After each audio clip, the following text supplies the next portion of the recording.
Gerald, you ready? We'll call the meeting to order. This is the City of Desert Hot Springs regular meeting of the City Council, and the City Council serving as a successor agency to the former Redevelopment Agency Board for Tuesday, April 2nd, 2024. This is a 6 p.m. regular session. Roll call, please. Councilmember Betts. Present. Councilmember Gardner. Present. Councilmember Nunez. I am here. Mayor Pro Tem Pai. Present. Mayor Manis. Present. Our invocation tonight is going to be given by Pastor Matthew Dudley of the Spring Church. Thank you, sir. Why don't we take a moment, we'll bow in prayer. So, Father, we thank you so much for this place that we get to call home. Thank you for Desert Hot Springs. God, we are grateful because we see good things happening throughout our city. So God, I pray as our council and city leadership continues to meet, that you would give them wisdom, that you give them guidance as they lead our city. And I pray, God, that there would be a sense of joy about the progress we're seeing in our city. We pray in Jesus' name. Amen. Amen. Thank you, friends. All right, please stand for the Pledge of Allegiance. Mr. Gardner, would you lead us? Place your hand over your heart and join me in saluting our nation's flag. Everybody ready? Begin. I pledge allegiance to the flag of the United States of America and to the republic for which it stands, one nation, under God, indivisible, with liberty and justice for all.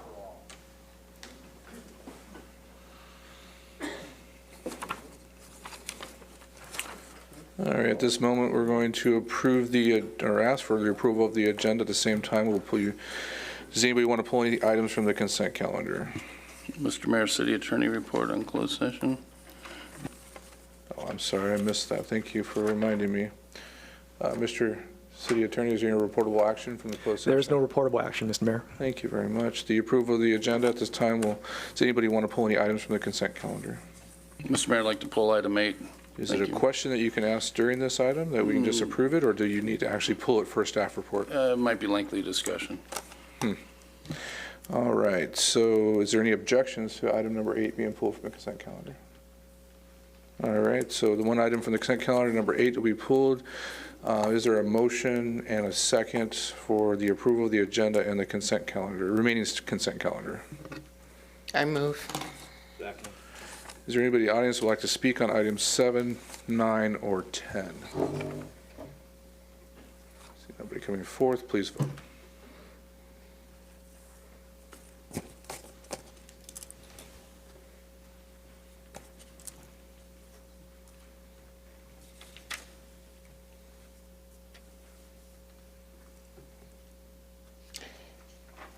I vote yes.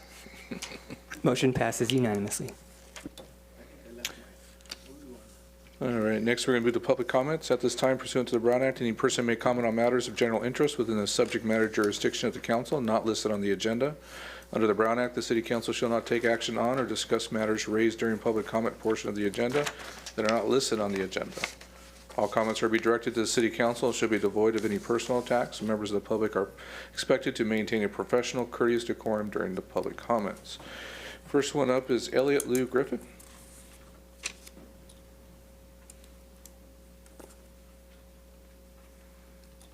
Hello, how's it going? I guess I broke the ice in the room, right? I came down here 2 weeks ago about the police brutality issue with Officer Ramirez. And you told me set up a meeting again with the city manager. I've called and the city manager didn't set up the meeting. It's been 2 weeks since. However, we're back to Jim Henson actually.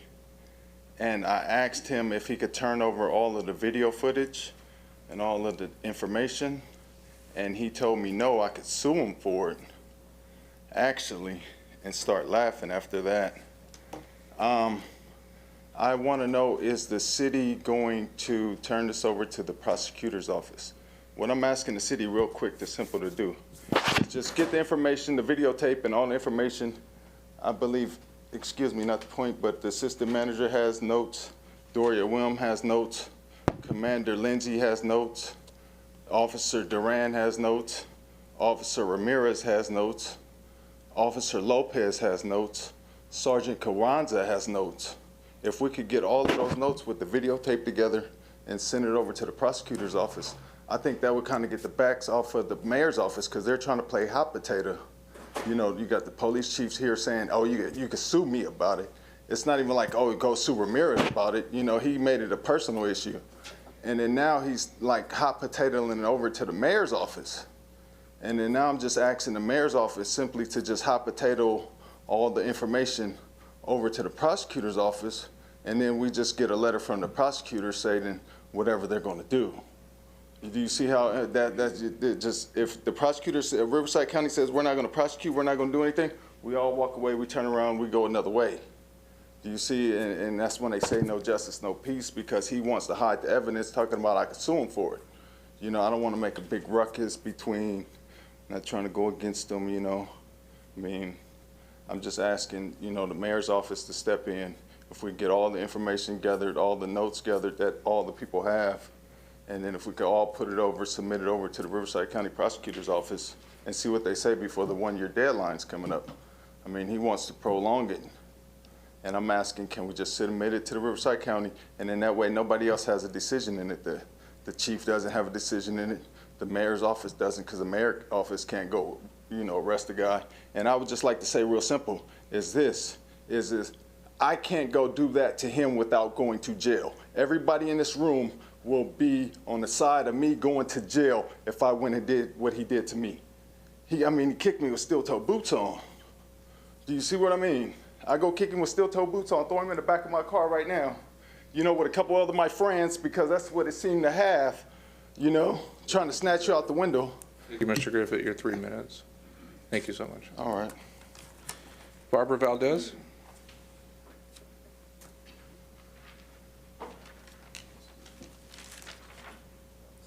Valadez. Oh, I'm sorry. I messed that up last time too, didn't I? Yes. Valdez. Yes.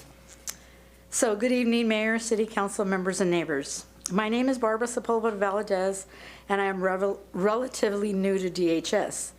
It's been an experience. As a 72-year-old recent widow, I'm getting acclimated and enjoying my new city. I have experienced neighbors that do not take pride in their surroundings or property. I cannot help but feel that code enforcement might be instrumental in these situations, and homeowners/tenants taking ownership in caring for their property. I don't feel that the solution is tattling. I take pride in my property, and I do my best as a single woman in maintaining half the easement, which I understand I am responsible for. Last week, I hired a gardener to remove all the brush from my side, and I'm hopeful that my neighbor can do his part with a little visit/nudge from code enforcement. I want to acknowledge appreciation for some people who have helped me navigate through a difficult and diverse lifestyle and surroundings. First off, I'd like to thank Gary Gardner. I would also like to thank Daniel McVeigh for leading me in the right directions, especially when I've needed much direction. I would also like to thank Eric, and I don't want to mess up his last name. We just learned how to say it after a couple years, so. Oh, Eric B. Thank you.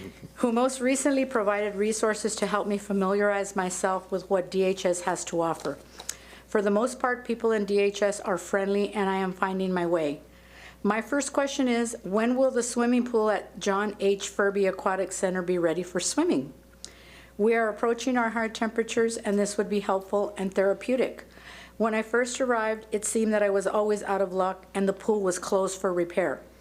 Life got in the way, and I was distracted, but now I'm ready to swim.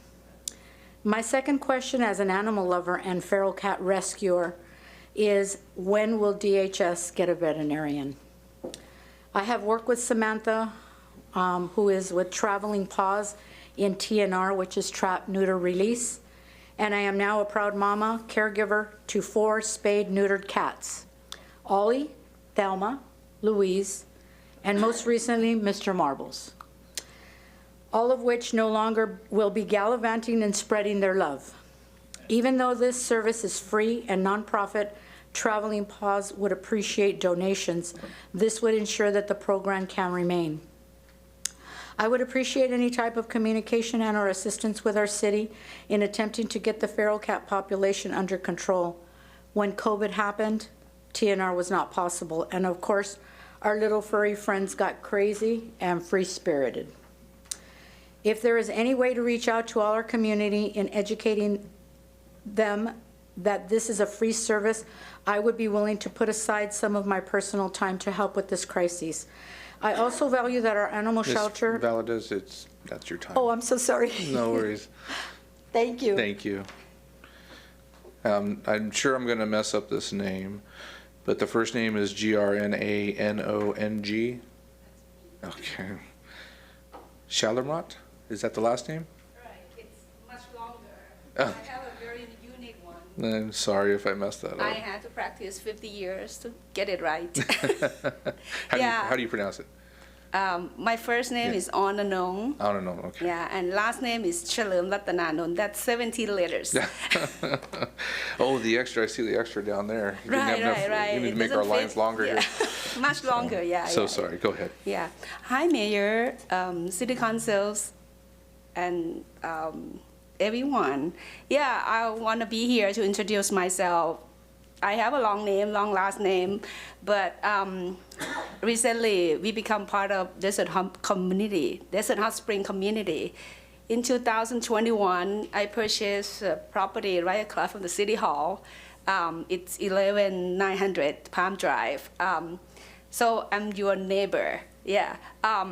That building has a little fire incident that we need to fix it up. This is my first time doing this, and I'm very excited. I am having a very difficult time getting it already in the very time manner. It takes me a very long time because I didn't know what to do. I went to the wrong people to help and all that. Long story short, I'm here today. Besides introduce myself to you guys, I want to thank you, all the city staff that been helping me learning through this process.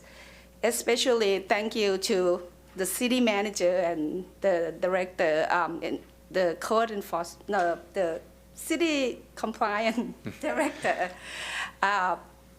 They are really, really generous, giving me extra time for a learner like me. So thank you so much. Yeah, that's Thank it. you and welcome. I know the city manager reached out to you today after you reached out to me. And Right. Yep, good. Appreciate it. Thank you. Awesome. Tom Moen?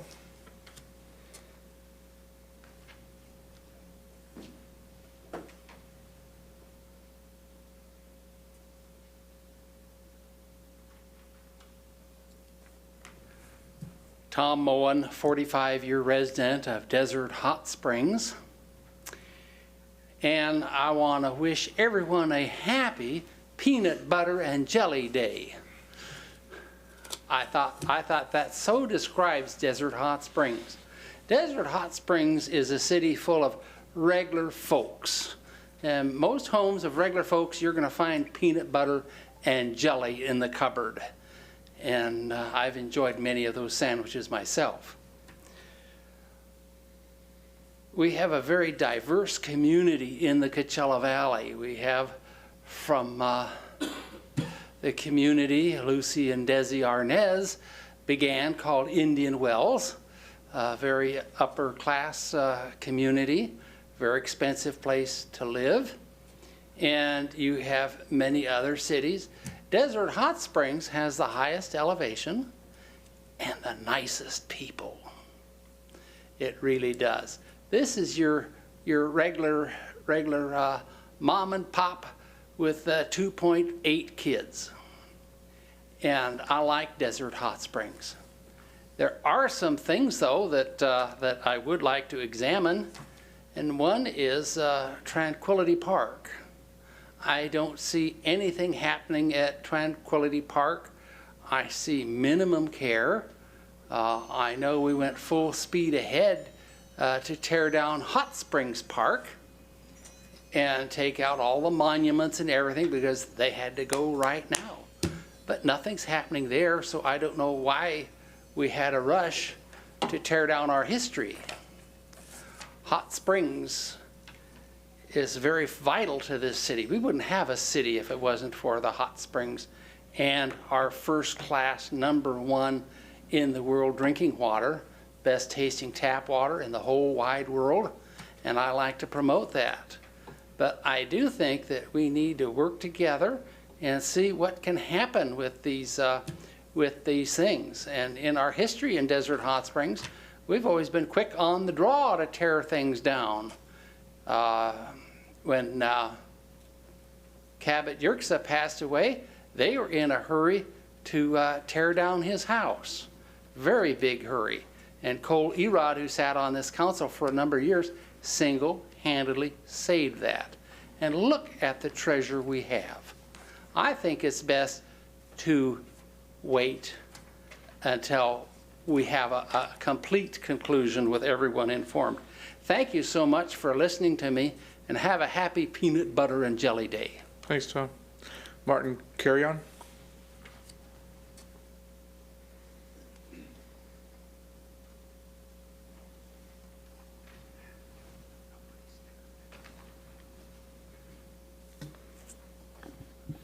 Hello, my name is Martin Carrion. I reside in DHS. I'm going to touch on a few subjects.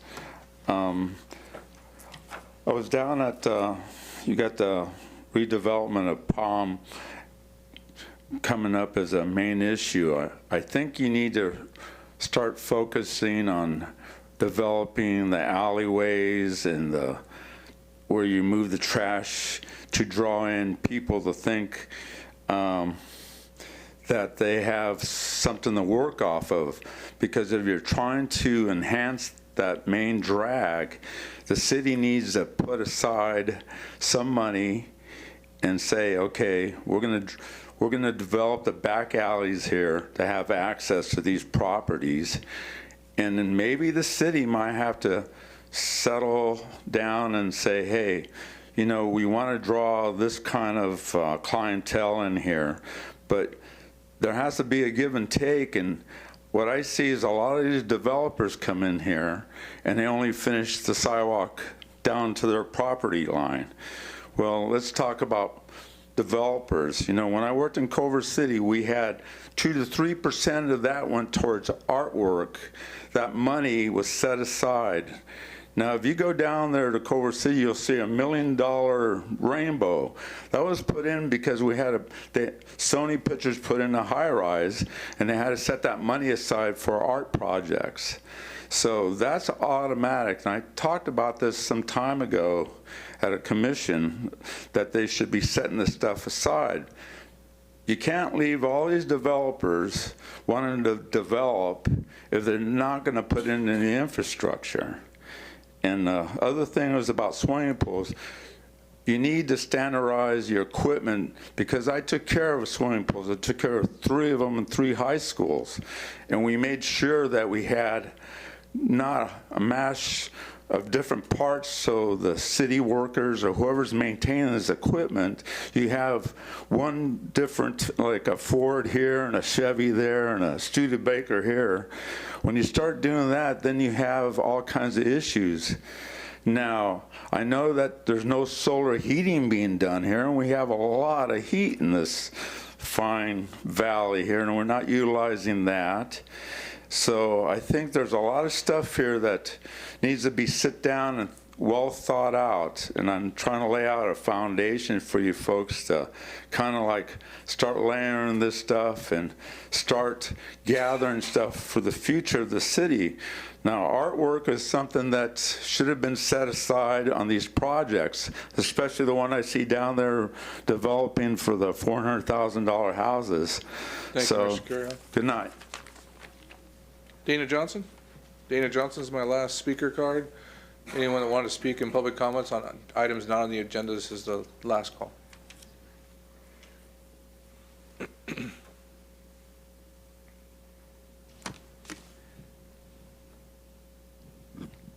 Good evening, Mr. Mayor, Madam Mayor Pro Tem, esteemed council, staff, neighbors. Hi, everybody. My name is Dana Johnson. I'm the executive director of Food Now.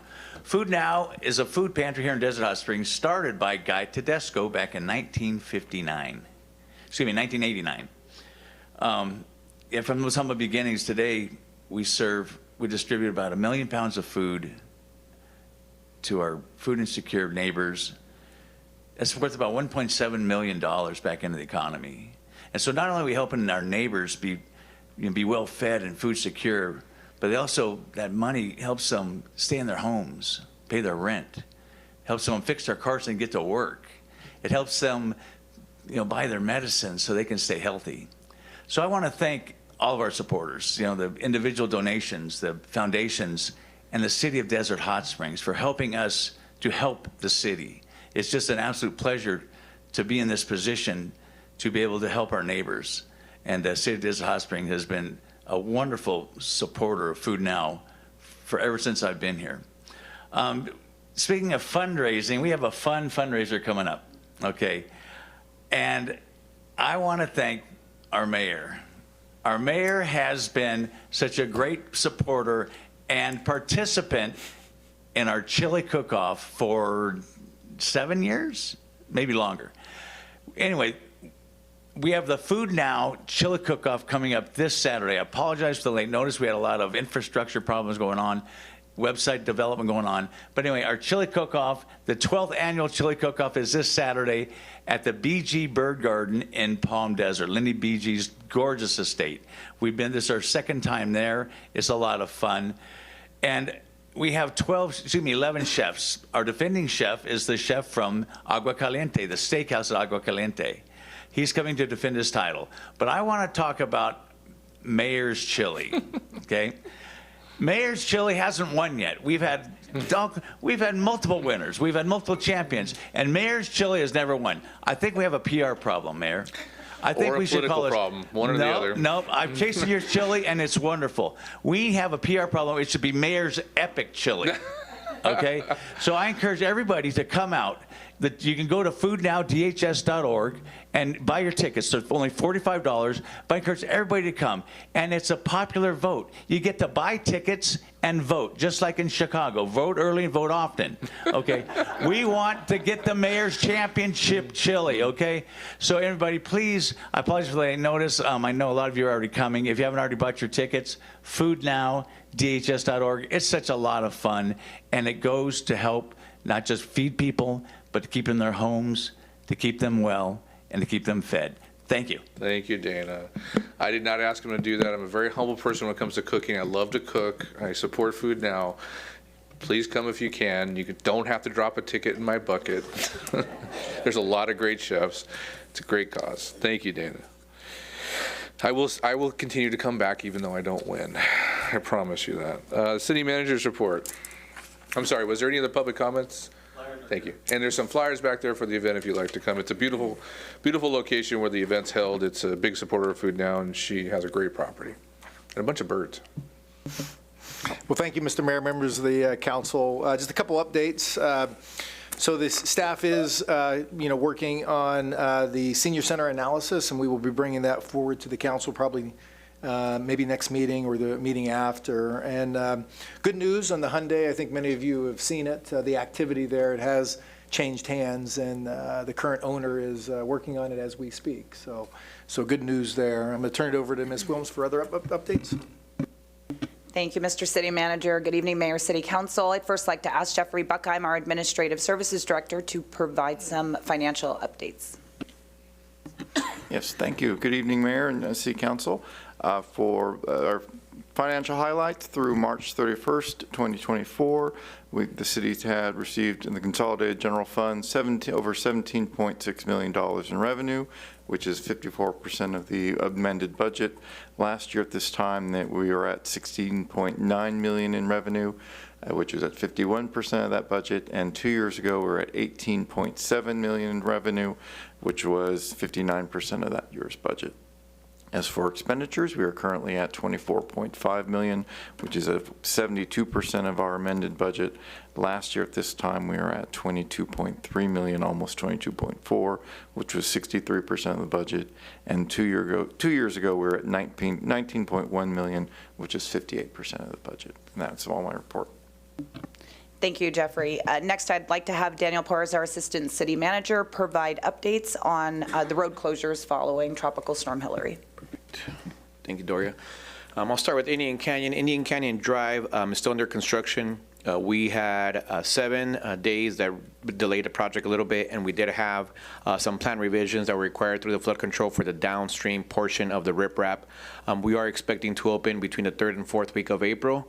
Right now, the only concern is safety with the vehicles and the contractors working at the same time, so we want to make sure it's 100% safe before we open it. Same thing with Dillon Road. Dillon Road is actually ahead of schedule. We did have to pause construction for a couple days, but that one's still on track to open by the end of April as well. And there was no issues to report on either of the projects. Thank you. Thank you, Danny. And finally, I'd like to ask Roberta Cernick, our Recreation and Community Programs Director, to provide community updates. Good evening, Mayor, City Council, and residents. Before I get into my update, I do want to answer your question about the Furby Aquatic Center. It will be open on Saturday, May 25th, and all information about the pool can be found on our website under the Recreation and Community Services tab, as well as our social media channels, which is Facebook and Instagram. And so in collaboration with Councilmember Gary Gardner, we have started the Rotary Dog Park Donation Program. So this program allows groups and individuals to make a $75 tax-deductible donation to the Rotary Dog Park by purchasing a dog tag plaque, which can be personalized to commemorate special events like a pet's adoption or remembering a deceased pet. The chrome bone-shaped dog tag is 3 inches wide and will be placed in the display case located at the Rotary Dog Park and will be maintained by the city for a period of 5 years after installation. All proceeds from donations will be used to help support improvements and enhancements to the Rotary Dog Park. And so to purchase your personalized dog tag, you can download the application from our website at www.cityofdhs.org and click on the Recreation and Community Services Department tab. And there's the photo of the message center sign, the application, and the flyer with more information. Thank you. Thank you, Roberta. That concludes our updates. Thanks. We'll move to council member comments. Mr. Nunez.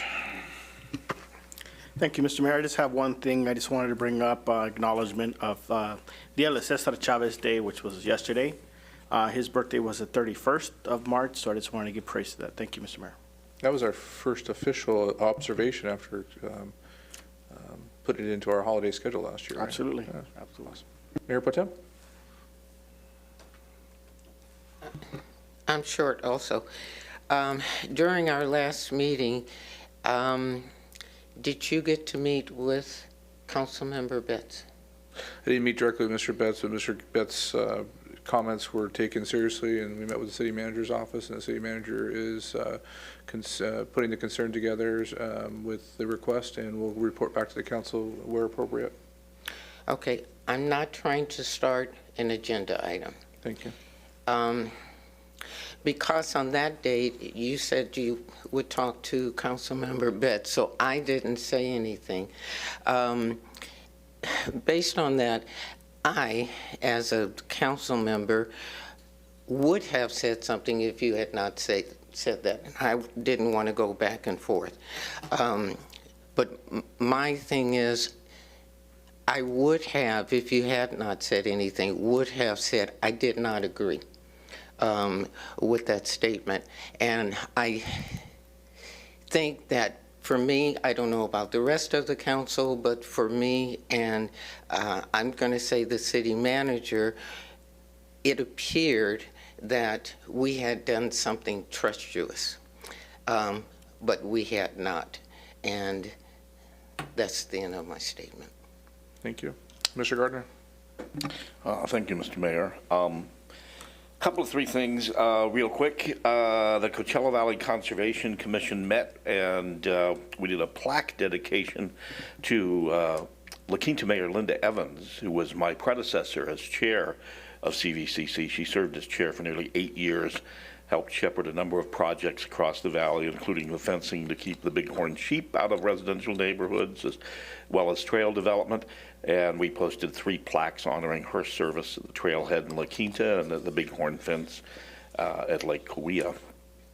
I attended the Senior Inspiration Award banquet. Mayor presented a nice award to Linda Colton, and I'm sure he'll talk about that. And Linda is one of our treasured citizens here in Desert Hot Springs. She's been around for a long time and was a longtime teacher at Wenslaff and with Friends of the Library and our COPs. And she's just a great lady and well-deserved that honor. Visit Greater Palm Springs Convention Visitors Bureau had a board meeting. Major action was an updating of our JPA agreement with an annual minimum contribution for every city in the county, as well as a buy-in fee for any new cities that want to join in. Visit GPS will be presenting all of that at I think our next meeting, and it'll need to be approved by all of the member cities, including Desert Hot Springs. And finally, as Roberta mentioned, I'm really, really excited about our dog park donation program. Those of us who love our dogs also love our dog park. And if you haven't been to Rotary Dog Park up behind Corsini Elementary School, I don't want to let the cat out of the bag because it's very well used, but it is probably the best dog park in the whole valley, and I'm not spewing hyperbole there. The views at sunset up there are just drop dead. And the dogs all have a great fun. We have a small dog park and a big dog park. It's something the city was able to put together over the last couple of years. But the thing with us dog people is we like to help out and we love the park, and I keep getting all kinds of asks for what can we do to make sure this park stays nice. People want to volunteer. They bring up their own poop scoop tools and leave them for others to use. And I have ladies that want to bring up trees. And so looking at what Rancho Mirage and Palm Springs both do is they have a donation program. So brought it up with the city manager and Roberta, and they came up with this absolutely fantastic thing. For those of us, you know, for all my dog park friends, all of Miss Luna's dog park friends, come, sit, stay, and help us keep the dog park going by buying a dog tag. And Miss Luna has already bought hers, and so we're looking forward to the installation on that. That's all I've got. Thanks. So last night, my family and I went out back and watched the SpaceX launch. It was pretty cool. That probably would have been the place to watch it, huh? Mr. Betts. Thanks. Gary, nice initiative on this. It's very well needed, and Roberta, great job. It's good to see that coming forward and this kind of progress. On the food now, I don't know if Dana's still here. Regrettably, I won't be able to make it. I've got to go off. My grandson's looking at his first days at university, so I got to be pulled away from there. And I think it's been longer than 7 years that the mayor's been cooking chili for that event. And Scott, I won't comment on the taste, so. Some people like it, some don't. I'm joking. I'm sure it's fine chili. Anyhow, I won't be able to make it. I'm sorry. There's some really good news, at least for me personally. When I drive past the Dollar General for a number of years, it has looked absolutely atrocious to me. That company has just been totally neglectful. When they first went to the Planning Commission, we said what we wanted the landscaping to look like, and then over the years it fell into just terrible condition. Dead palm trees, ugly, plants died. So I drove by today, and to my surprise, they're not only putting the landscaping, correcting the landscaping, cleaning it up, they're putting it back in fabulous condition. And I'd called to the district manager, the corporate office, and I'm probably guessing it was our code department that finally got after them and got that moving. But it's just really wonderful to see. I think when you go by there and you see the landscaping, I'm talking the Dollar General down here, you're going to be really pleased at that progress. It's a problem in a lot of cities where the shopping center goes in, and then the landscaping dies, and you see the little landscaping bubblers sticking up out of the ground, and you go, okay, well, there used to be a plant there, but there's not now. And so it's just nice to see that's finally gotten taken care of. Speaking of Dollar General, though, I continue to see their yellow shopping carts all over the city. They stick out like yellow shopping carts. And they were allowed to open without putting in the shopping cart restraint system that the council mandated through ordinance. And now their carts are all over. And if I could ask city staff to make a concerted effort, that anywhere, it's pretty easy to figure out which cart's a Dollar General. I know with some of the carts we have an issue because people are allowed to have carts. If they've got it from somewhere else, it's not, if it's not identified with a store in our city. But if we could go get those yellow carts rounded up, and I'd suggest just tell Dollar General they can't have any carts anymore because they aren't complying with that. So, sorry, Dollar General. Kudos for doing landscaping. Now take care of your carts. Similarly, I see a discount store at Stater Brothers Shopping Center they've announced their store closing. And just if I could bring up here, in the past was a prior operator there, a school, and they left paintings all over the windows after they were long gone, and they got faded. A building that is empty and waiting for a new tenant with information about where to lease it and everything else is fine. But I'm hoping that this building that has lots and lots of signs over it, $1, $5, discount this, discount that it'll be cleaned up and left in a good condition when that company vacates and not left as an eyesore for years. So if we can take care of that, I'd appreciate it. I hadn't seen anything on electric charging stations. I know that we had dedicated parking spaces at our parks and facilities, and I thought by now that would have been in. Do we have any indication of what's going on with the charging facilities?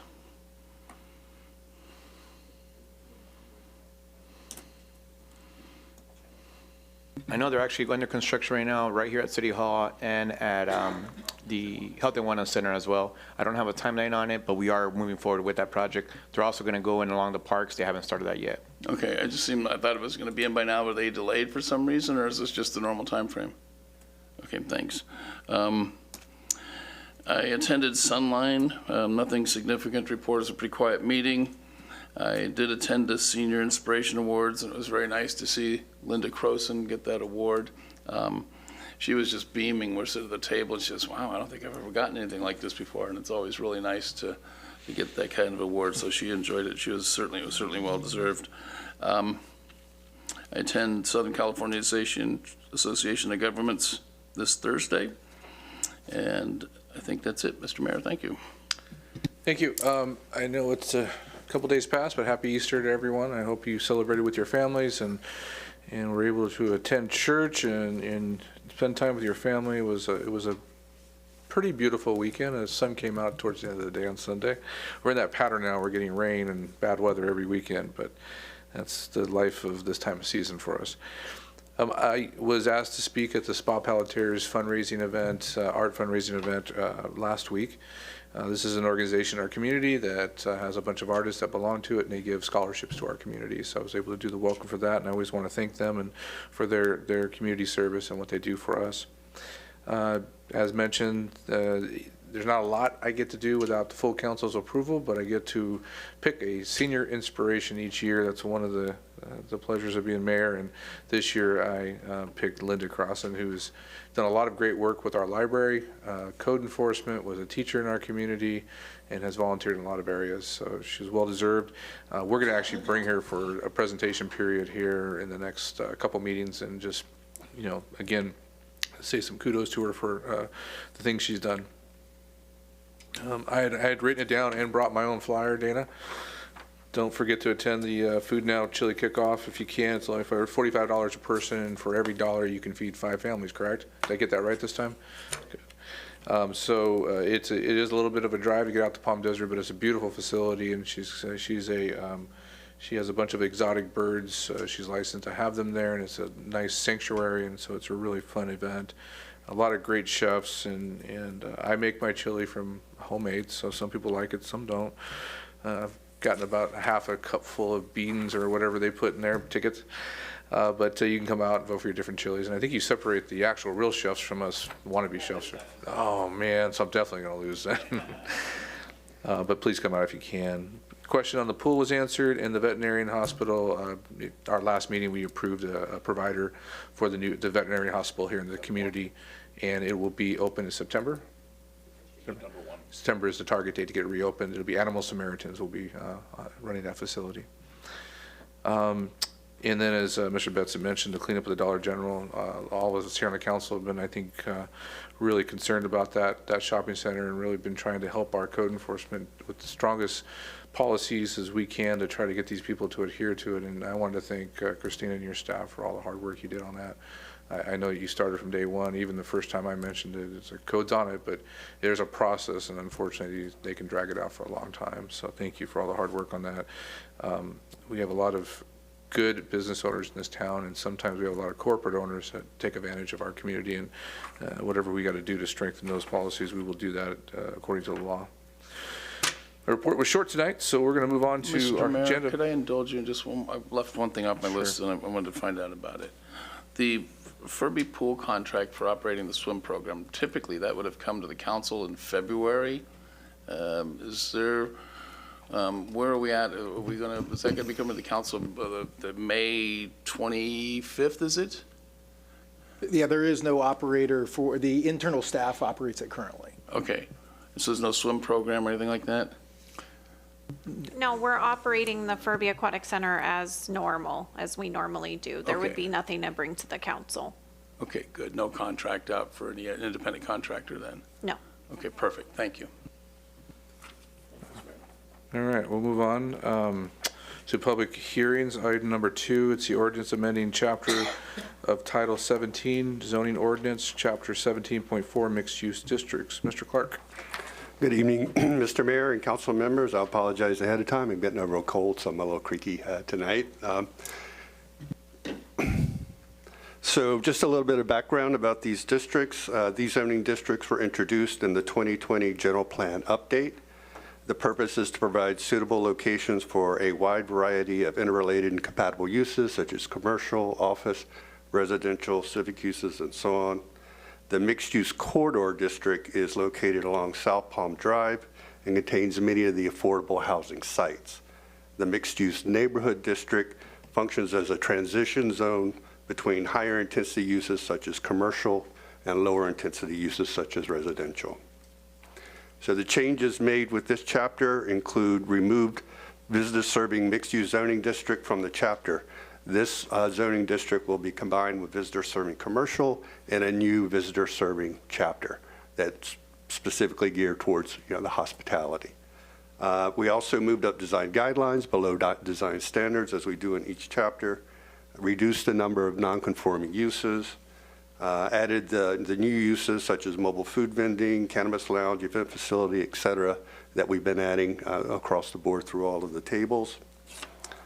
Remove the parking, loading, and circulation section, which just reference the parking chapter at this point rather than having separate standards. Define setbacks as minimum. And then the big change here is we added single-family dwelling as a permitted use in the mixed-use neighborhood zoning district, and I'll have some aerials to illustrate that. The Planning Commission change was to allow caretakers' quarters in both the mixed-use corridor and the mixed-use neighborhood zones with an AUP. So just an example of allowing for single-family infill in the mixed-use neighborhood zoning district. This is an area just north of Pearson between the downtown commercial and I believe residential low that zone mixed-use neighborhood. And as you can see, there are lots of vacant lots in between the existing single-family homes. It just makes logical sense that they be occupied by single-family homes. And here's another example of aerials showing the same thing off of Palm Drive, along Caliente Drive and Sarita Drive. Again, a street with several vacant lots that could be utilized for single-family homes. So that's the major change. There was discussion last time about the height limit. I just want to reiterate, height limits have not changed since the 2020 zoning ordinance when these mixed-use zones were introduced. Would point out that mixed-use corridor is where much of the affordable housing sites are under our RENA allocation. SB 330 would prevent lowering the height limit if it affects density. So we could potentially move density to other locations if additional affordable housing sites are found, which might have the impact of lowering the height limit for those that still have the remaining. So here is a map kind of illustrating where the mixed-use corridor zones are. They are colored purple here on this map, and then usually adjacent to it is the residential high districts. Everywhere that you see a number indicated pointing to a parcel, that is an affordable housing assignment to that parcel. So you can see that our mixed-use corridor and high density residential have a lot of the affordable housing components. So our recommendation is to amend Chapter 17.14, mixed use as recommended, and find the project category exempt per SEQA, and I'm happy to answer any questions that you might have. Thank you very much. We'll entertain questions to staff from the city council at this time. Do we have anybody in the queue? Yeah, I'm in the queue. It's not working again. Go ahead, Mr. Nunez. Oh, there it is. It's working now. Okay. Go ahead, Mr. Mr. Clark, I was a little confused with the planning commission review or amendment. What is considered a caretaker's quarters? So caretaker's quarters is where you have an employee that lives on site that would take care of the facility. So for example, in this particular district, you could have, say, an apartment building, and you could have the caretaker living on site. So in some types of uses, it makes sense. Others we would have been concerned about, like, say, a massage establishment. So that's why it was recommended to be an AUP. It would still go through a staff level approval. Got it. Thank you, sir. Mr. Betts? Yeah, so the, if I understand this correctly, I wasn't calling them caretakers' quarters. I don't know what exactly I was calling them, but all over the world, you have the people who run a business, like a small market or whatever, would live above the market, and to go to work, they don't get in a car, they just walk down the steps, open the doors, and they go to work. So we are now allowing that, correct? Yes. Okay, that's wonderful news. This has been talked about for years and years and years, and the benefit of that is that it helps the downtown. When you have somebody who lives above their store, they'll walk down and shop in the downtown, and it creates the need for that. So they'd rather walk there than go get their car. So, okay, that's wonderful. I had a question on the single family. I saw single family homes, and I envision a single family home as like a regular residential neighborhood. So you're telling me down on Palm Drive in the middle of the commercial district, somebody could go put a single family home? Regular traditional single family home? Not in the commercial zone. Well, in the mixed use zone on Palm? Mixed use zone corridor is multifamily only, not single family. So this is the mixed use neighborhood. So Okay. it's typically that zone behind mixed use corridor or behind the commercial districts. Okay, and that section that you pointed to along Pearson and First, that's been commercial for a long time, zoned commercial. It's been very hard for those people that have single-family residences to sell their homes, because when somebody goes to sell the home, they find out on the deed it's in commercial, and then it causes angst or concern amongst the buyer. So does this correct that situation now? Yeah, for those homes in the mixed use neighborhood, it would. Okay. I think. Well, I can't speak for the banks or anything like that, but it would allow for them to be, a permitted use in that district. Okay, so on the title, it'll say this is a permitted use instead of a non-conforming. Exactly. Okay, good. And then, Gerald, do you have that picture I sent you of I'll put this up on the screen, and when I saw the single family, I got a little bit confused in the agenda item. I talked to the city manager, got clarification on that, but I thought we were talking about height limits. And this concern has come up around the city regarding the disparity in heights in retail areas. Now, the people that contact me with this situation and the heights, I know we had Gerald McKenna showed up a few times. This item here before us is not dealing with height limits in traditional residential zones, correct? That's correct. It's just mixed-use neighborhood and mixed-use corridor. These Okay. are the only two zones. And briefly, the stick out like a sore thumb picture that we have here is explained by, just like you said before, the state is mandating this. Is that correct? That's correct. So that particular unit is in an area zone residential medium, and so the density would allow for the duplexes there. I actually drove by it earlier this afternoon. If you look further east, there are two more two-story duplexes. They were built in 2007 that are around.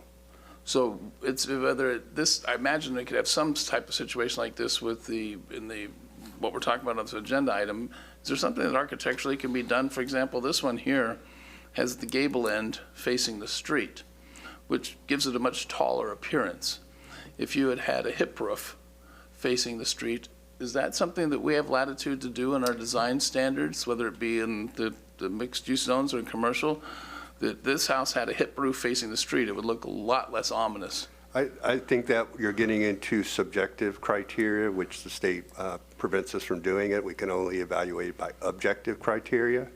If we had truly formal design standards saying you can only do this style with these materials, that sort of thing, possibly you could, I'd like to explore that. I don't think it adds to the cost of the house, that it would be prohibitively expensive. I think what the state's concerned about is that we don't do anything to put such a onerous roadblocks in front of the cost of development that we use that as a means to prohibit development.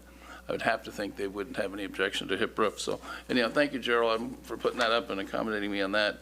All right, so this isn't a situation where single-family homes can go into a traditional commercial district, correct? That's correct.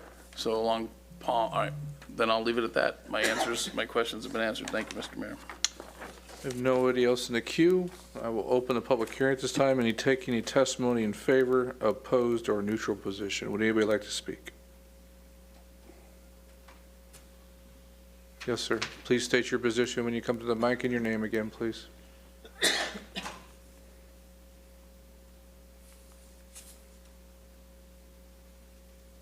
My name is Martin Carrion. I oppose it. I used to own some property in El Segundo Boulevard, and it was mixed use. The problem with mixed use property is financially you can't get banks to finance you. And if you don't have dedication from a grant of some sort, I know Hawthorne was trying to get rid of all their mixed use to decide if they wanted the corridors to be all commercial and get rid of the mixed use, because the problem it was causing is that they had all these storefronts and then they had apartments in the back, and then they couldn't accommodate the parking. So they would take up the whole parking of the main drag with all this residential mixed use. And that's one point. And I think you need to start entertaining the fact that you need to have a building standard. When I did electrical work up in Paulsbury's estate, they had these strings they would put up, and that would show how much the projected building, how high it was going to be. And they also had standardized tile, and they had standardized colors. And the reason you do that is to improve the overall net worth of the whole corridor. So these things needs to be considered because it's doable. They did it in Paulsbury's. They do it in Paulsbury's estate. And they have a long history of, that's why they all look standardized, and they all have that Spanish look and that tile. So I think you need to consider some type of commission that kind of safeguards this down the road, because you're going to have a mismatch use of residential and commercial. Thank you. Thank you. Anyone else like to speak on this item? I see nobody else coming forth. I'll close the public hearing at this time, and we'll go back to council discussions and/or entertain a motion. I will move that we adopt the ordinance amending Chapter Title 17 zoning ordinance mixed-use districts. I'll second, Mr. Mayor. There's a motion and a second. Anyone else would like to speak on this item? All right, please vote.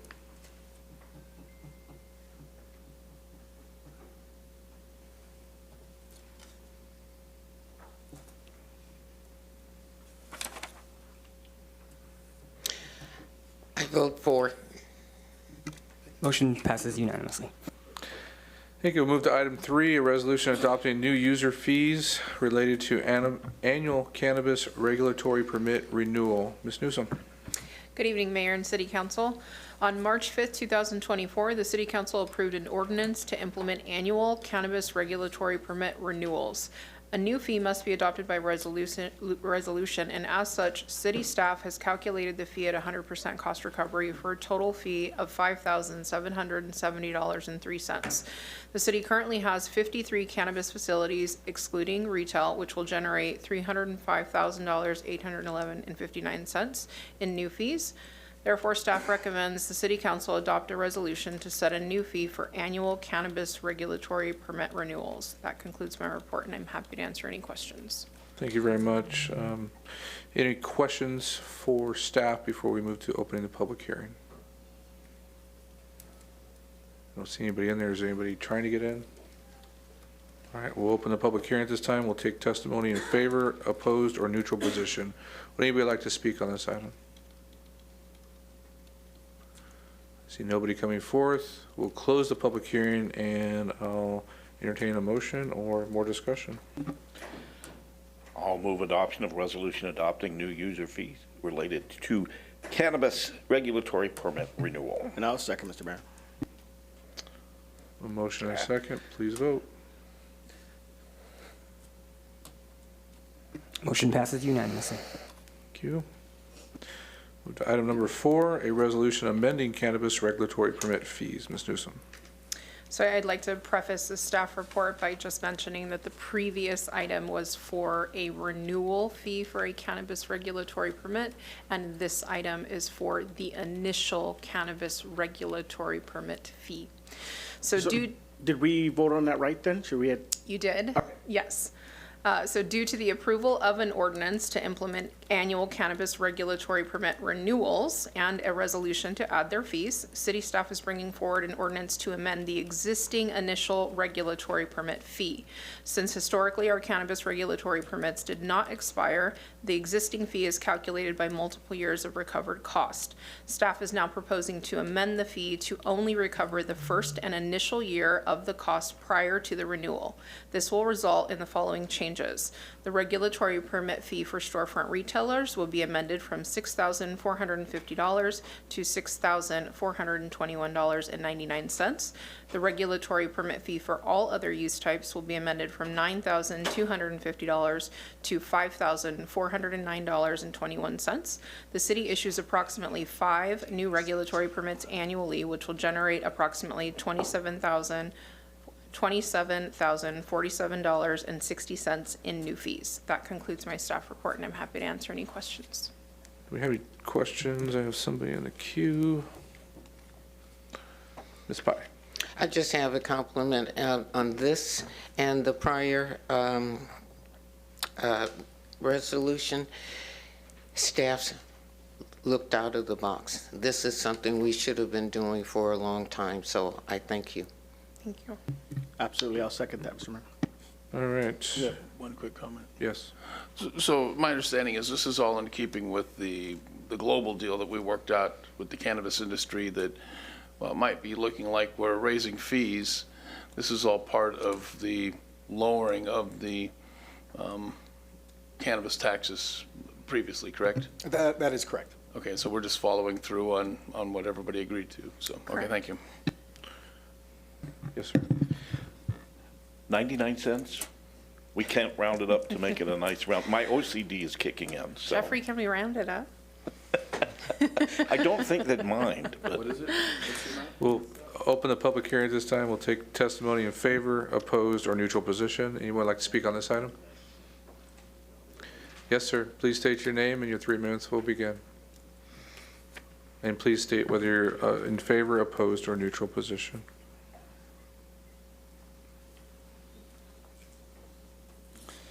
I have a neutral. My name is Martin Carrion. The problem I have with the cannabis industry is it's still, the federal government still has an eye out on this. And I think there's a lot of things that people don't consider about cannabis. It's a lot stronger than it used to be. And the people who take it for whatever reason, they can cause damage to problems to people, property, and it's very addictive. And when you combine alcohol and all that stuff out Mr. there. Carrion, I hate to stop you, but Okay. you must focus on the permit fees. But it has to do with the fees because Okay. I don't think it covers that. Then tie it in for me. Okay, thank you for your time. Thank you. All right, we'll move to administrative, I'm sorry, we still have to vote on this. I'm sorry, I'm closing the public hearing at this time, and we'll move to discussion and questions of council. Okay. I have a question. Yes. So I think the point that the speaker is trying to make is this is recovering our costs of administration of the marijuana industry to make sure it's in compliance with the laws and the rules of the city. Is that correct? That is correct. Okay, and so it doesn't necessarily involve an educational component on the dangers of marijuana. That's not something that we do as a city. Correct. So that didn't come into the nexus on this one, to answer his question. I don't think he had a question, but you're trying to speak for him, that's fine. No, I'm We'll not trying let- to speak for him. Okay, I so- thought he was raising a legitimate well, question. Thank you and- for your opinion. We'll move on and, now. I was So- trying to suggest that, to explain that Thank you for that your doesn't opinion. fit We'll into move the on now. nexus Thank here, you. so that'd be fine. I Thank move you. resolution amending the cannabis regulatory permit fees. Second.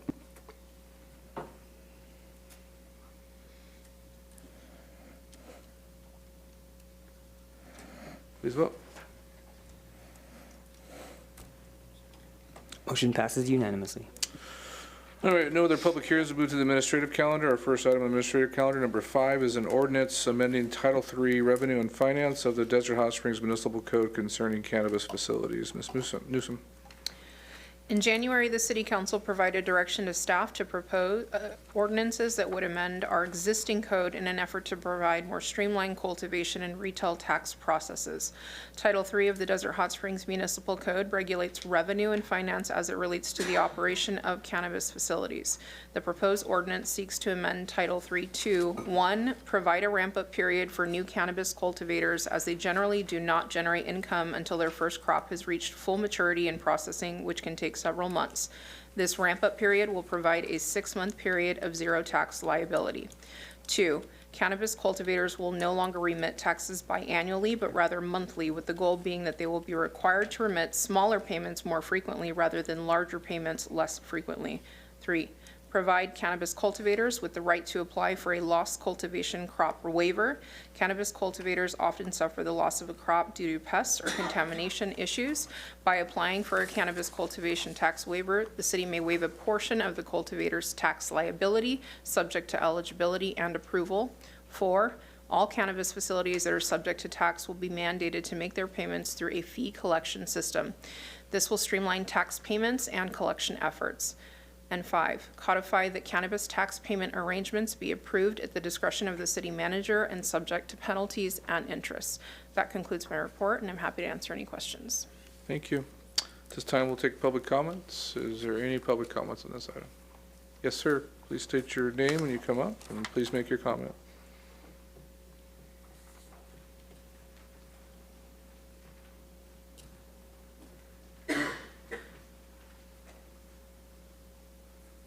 My name is Martin Carrion.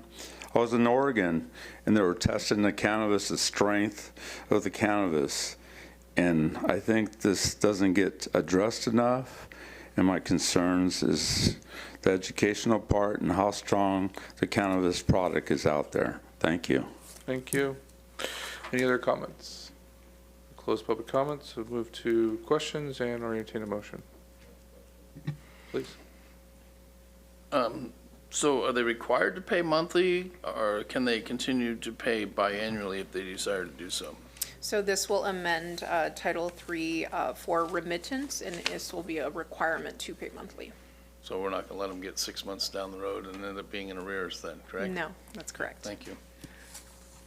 Anyone else have a question?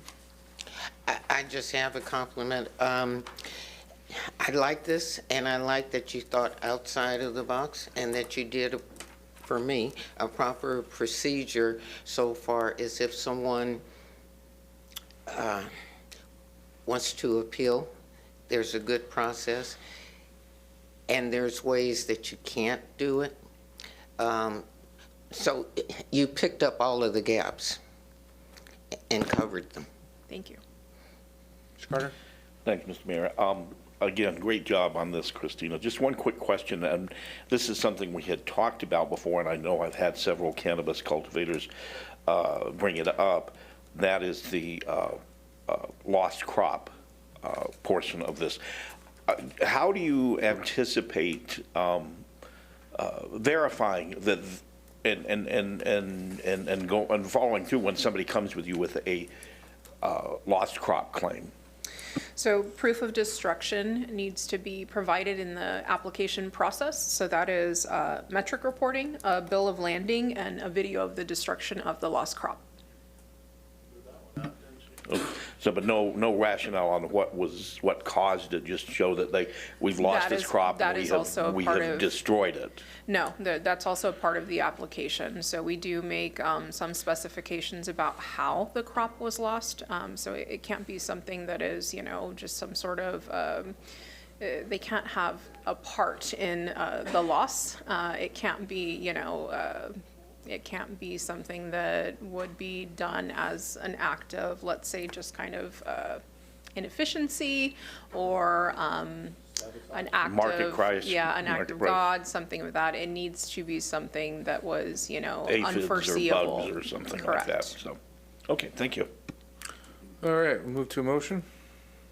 I move for staff's recommendation. I'll second. I move for staff's recommendation. Pull it up on the screen there. Is there a second? Second. All right, please vote.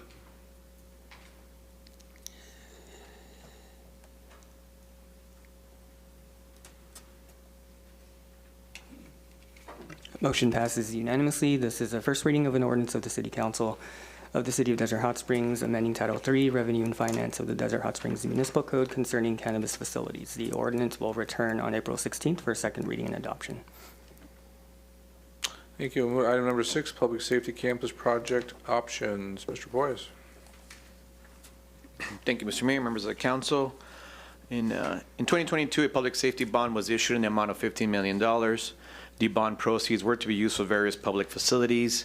To date, there has been an estimated $11.8 million that have been either expended or allocated to a project, which gives the remaining funds of about $3.2 million. On November 2nd of 2021, City Council approved staff recommendation to authorize the city manager to execute a professional services agreement with STK Architecture for design, engineering, and construction administration for the public safety bond projects, which included the public safety campus. On October 20th of 2023, the City of Desert Hot Springs issued a notice inviting bids for construction of the public safety campus, and which closed on December 20th of 2023. When it closed, the city received 4 bid proposals from 4 various contractors. The proposals ended up in funding far more than what was actually available. The available funding source, which include the public safety bond, ARPA funds, and development impact fees, is estimated at $5.8 million. Since the available funds were less than the estimated cost of construction, staff is seeking City Council direction on the following funding and project options. There are 3 options. I'll explain each option, and then if there's any questions, I'll give more details on each one. And option 1 would be to direct staff to identify and secure a new loan for an estimated amount of $4 million to supplement the available funds for the construction of the public safety campus as the project currently stands, then return at a future date to award the construction to a lowest responsible bidder.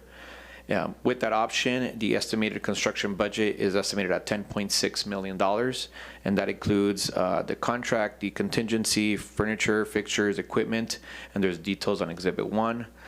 With that option, the timeline would take about 1 month to identify the new fund, the new loan to secure the fund, and then we'll return about a week after the month to award for the lowest responsible bidder. Option 2 would be to direct staff to reject all bids and develop and finalize a phasing plan of the public safety campus, in which phase 1 of the public safety campus includes the construction of the police department annex building only. This still maintains operational function of the entire site.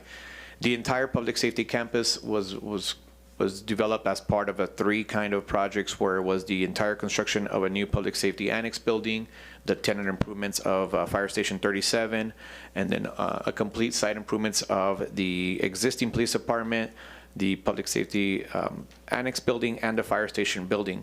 What this would do, it would break it down into 3 phases, and the first phase would be the construction of the police department annex building only. This estimated construction budget is at $6.4 to $7.5 million.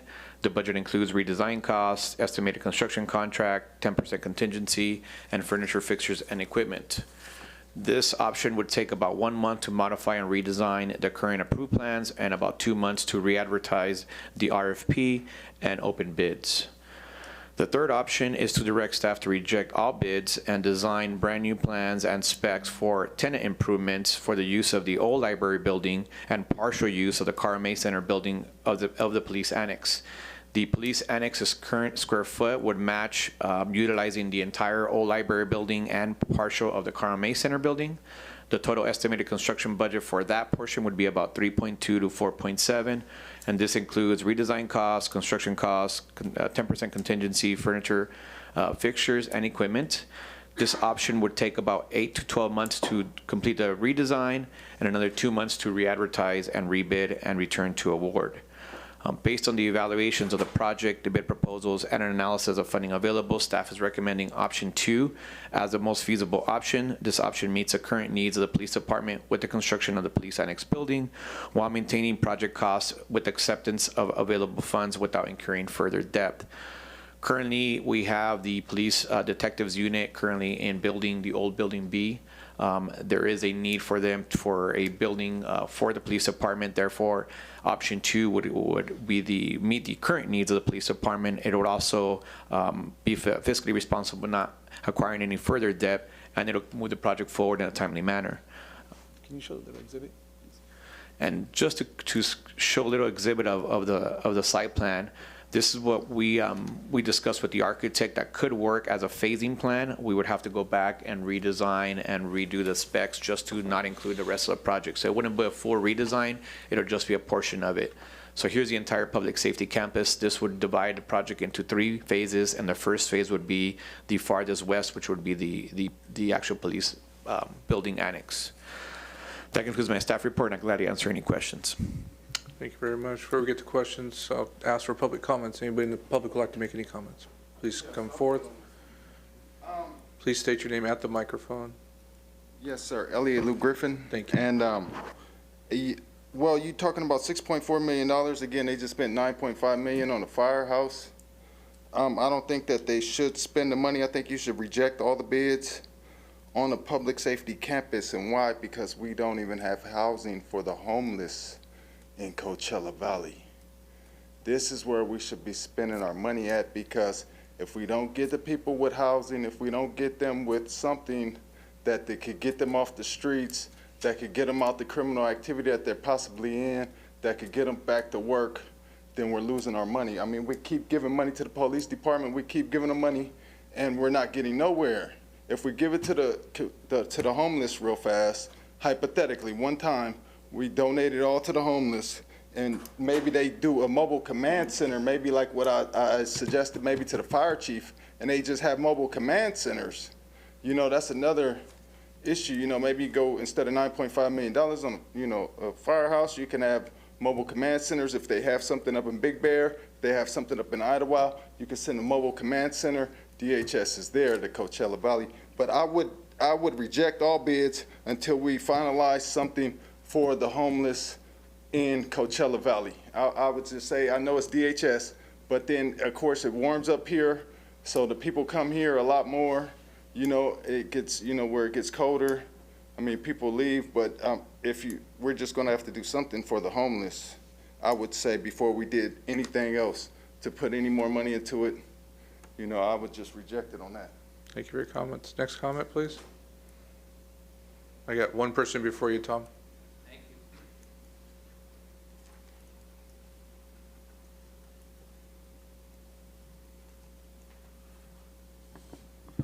My name is Martin Carrion. I negotiated a labor contract, 2 of them, matter of fact. I was chief negotiator. And right now, we're currently in negotiation with the police department. If you go ahead with these improvements, you also got to realize what kind of positions will you be generating that could staffing that changes, like a utility / police officer has to maintain these facilities, and what kind of jailing operation you're going to have.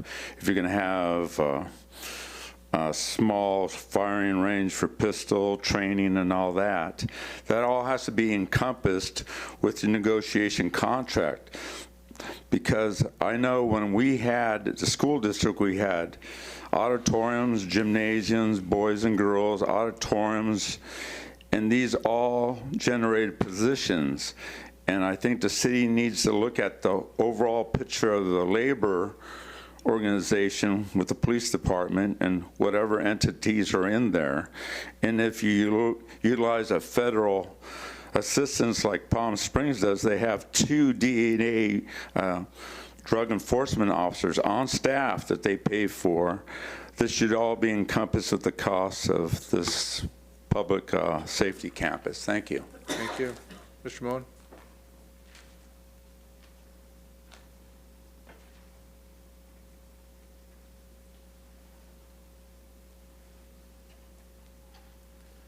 Tom Moen, 45-year resident of Desert Hot Springs. Mr. Mayor and council and city staff, I didn't quite understand that report. They said it would cost 3.2 to 4 point something, but they didn't say millions or hundreds of thousands or what. Is it $3.2? I just fail to understand that, and I think the report could have been a little more explanatory.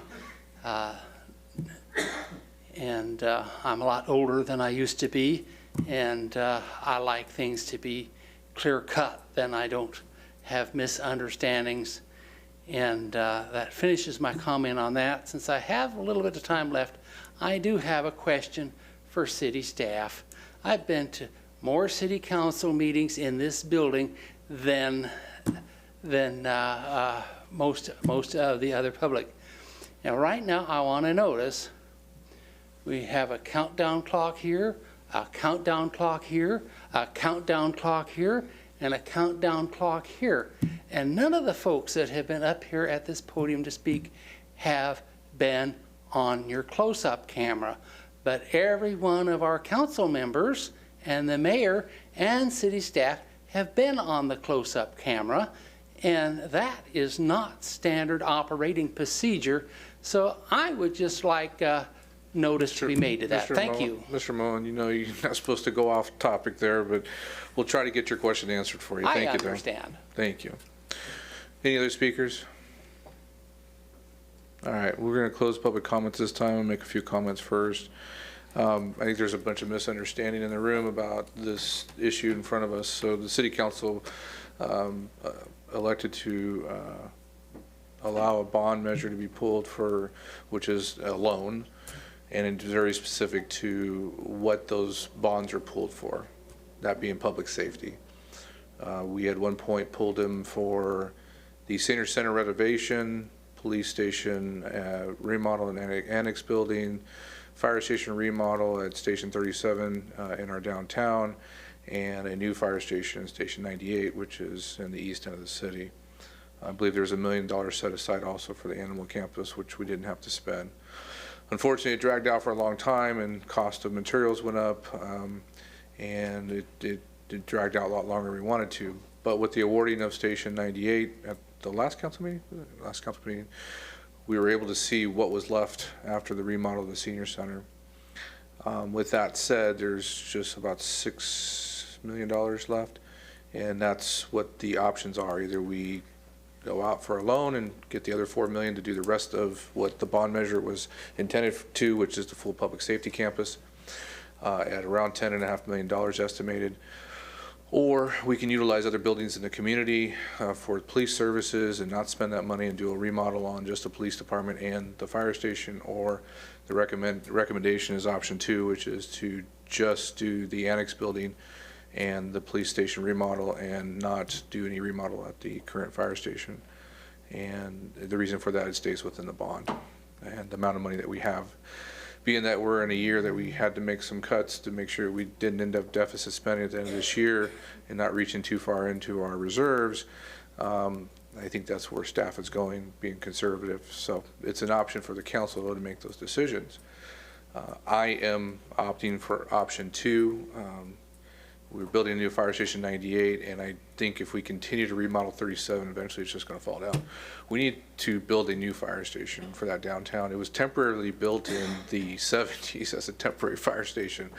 The fire station was here on First Street, and that was only supposed to be temporary for a short period of time, and 40, 50 years later, we're still in that firehouse. We've done quite a few renovations to it, but it's at a point where we need to really think about the future of what Desert Hot Springs Fire Services look like. We're only growing, we're only expanding. I know we've talked about having land in the past in the industrial area, which could be another fire station, but I really think we need to consider what Station 37 will look like in the future.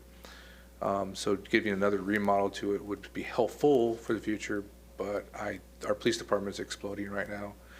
I don't think we should use the senior center buildings. I think we made it very clear we want to grow our senior center services, and utilizing those for police services, which is kind of away from the current building, I don't know if it's going to be something that we should do.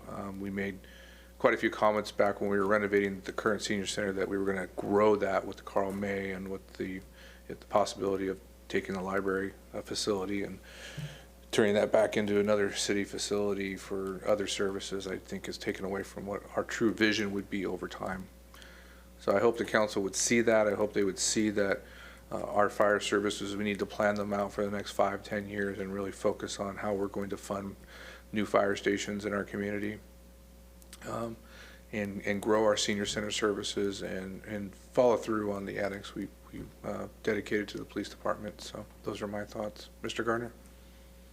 Thank you, Mr. Mayor. I think you hit the nail on the head with the conundrum that we're faced here with how do we accomplish everything we wanted to when we went out for the bond, and then with the realities of today's marketplace and prices of things. And I think that, as you said, option 2 is the one that I tend to prefer.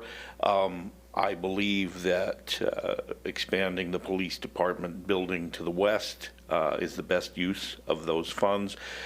Station 37 is it was a temporary building. It's a metal shack, and it does require a whole new building, I believe. And I think that's something that future council is going to have to look at in a couple of 3 or 4 years as to bonding out perhaps for an entire new rebuild of that. Otherwise, we're just kind of putting, as Mr. Porras says, lipstick on a pig. So, and I've often joked, half joked, that we don't need to remodel 37 anyway, since they're always out on the road in the truck anyway, because it's the busiest fire station in all of Riverside County. So they're not in the building, they're out on the truck. You throw in some sleeping bags and a Coleman stove.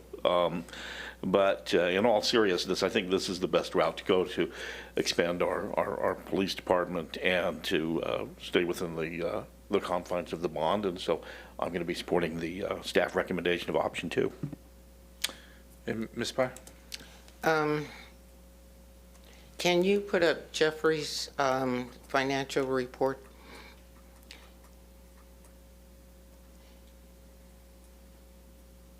And go down to revenues? There's only one slide. Pardon me? There's only one slide. There's only one slide. Okay. One of the main things that we have to do is public safety. That's one of the main things that we have to do.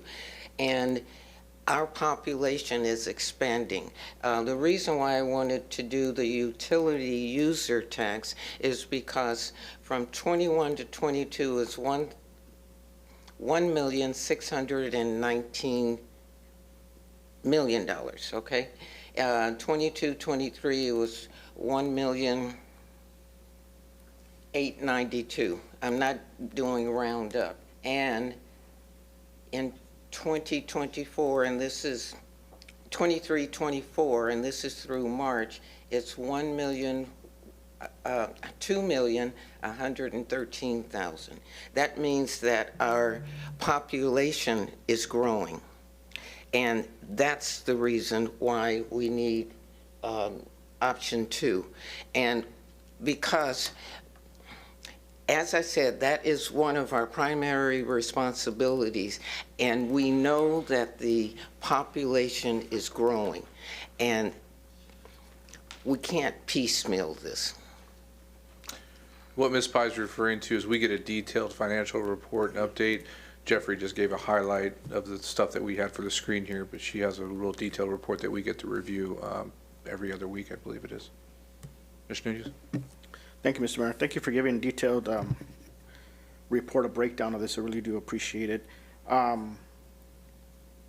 Mr. Porras, just to entertain me, option one, if we ask for a $4 million loan, what are the terms of that loan that we'll be paying out over time? We don't have those details, maybe, Frank. Yeah, just high level. We haven't gone there yet because there's been no staff direction on it. But the marketplace would probably be, from a commercial loan perspective in a 20-year range basis at a rate of, around 5%, depending if we get taxable or non-taxable, loans. So you're looking at a debt service or a mortgage payment, if you will, in a neighborhood of $350,000 to $400,000 a year.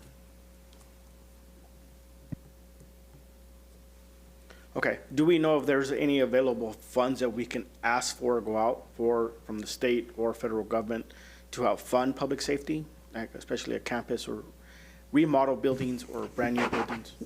We could look. There is nothing that I could think off the top of my head. There probably is. It's competitive. But we could search for it, but it would definitely delay things looking for it. And typically, those projects you have to, kind of wait for several months to see if you are awarded. But there are nothing is popping in the top of my head as options, though. Sorry to interrupt this, but when we were back in DC 4 or 5 years ago, that was the one thing they said that the federal government doesn't really buy into a lot is infrastructure for public safety, which is odd to me. And this is what I see, and I'm using the top of my brain here, and I don't use that very often. We're a disadvantaged community. We have the busiest fire station in the Coachella Valley, and I want to say Southern California, if anything. I mean, there's got to be special funds that we can use, we can go out for. I think we'd be at a top priority if we can do a little bit of investigation while we work on this. I think that'd be a great idea.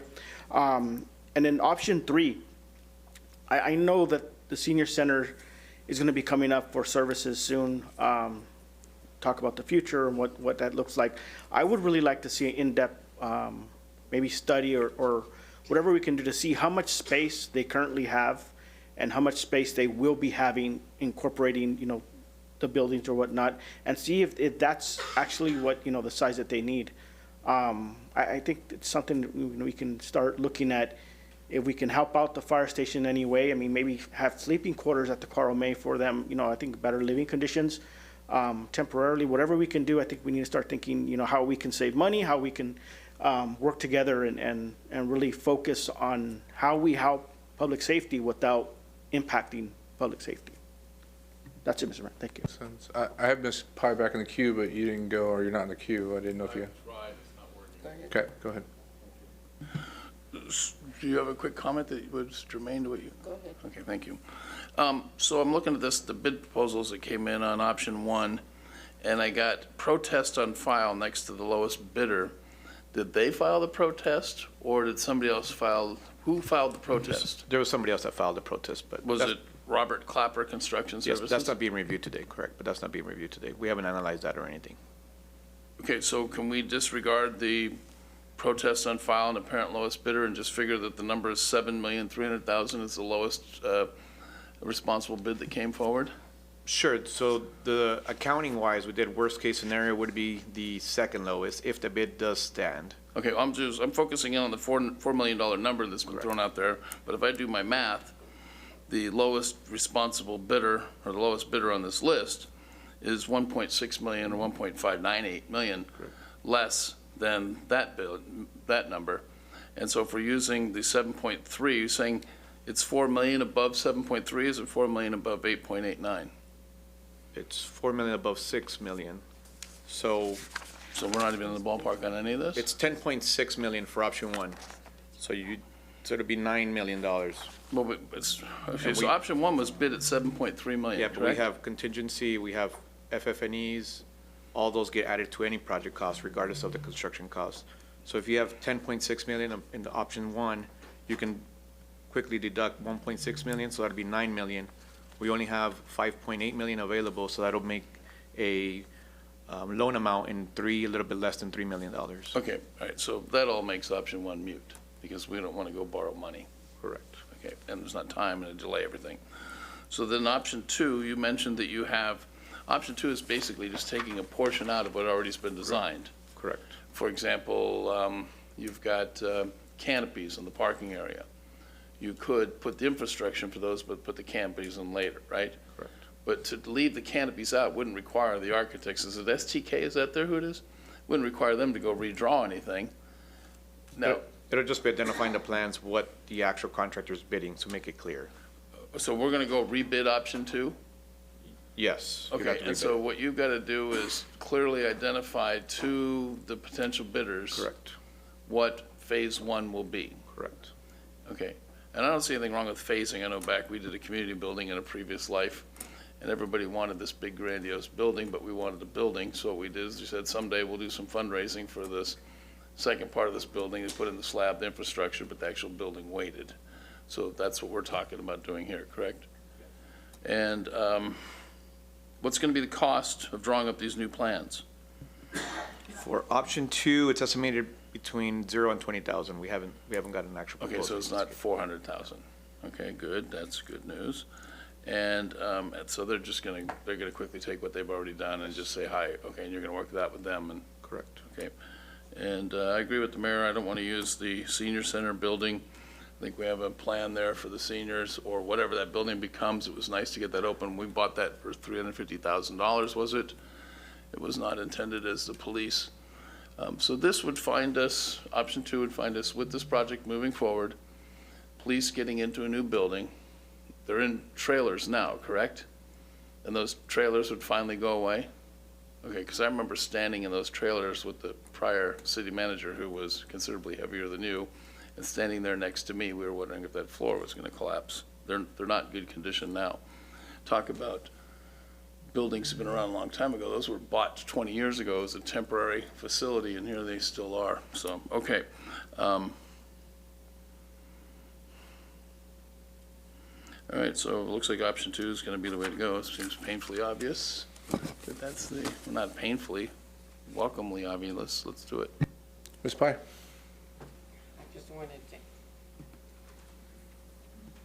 Just wanted to answer the question about the homeless. The homeless we are taking care of. Councilmember Betts has all the numbers and got us good numbers for the arena that happens there. But also with the homeless, there's more than just providing homes. There's other things that are involved in that too, and we are working on that also. If nobody else in the queue, I'll entertain a motion. I'll move that we direct staff to go with option 2 on the public safety campus project. I'll second, Mr. Mayor. There's a motion and a second. Please vote.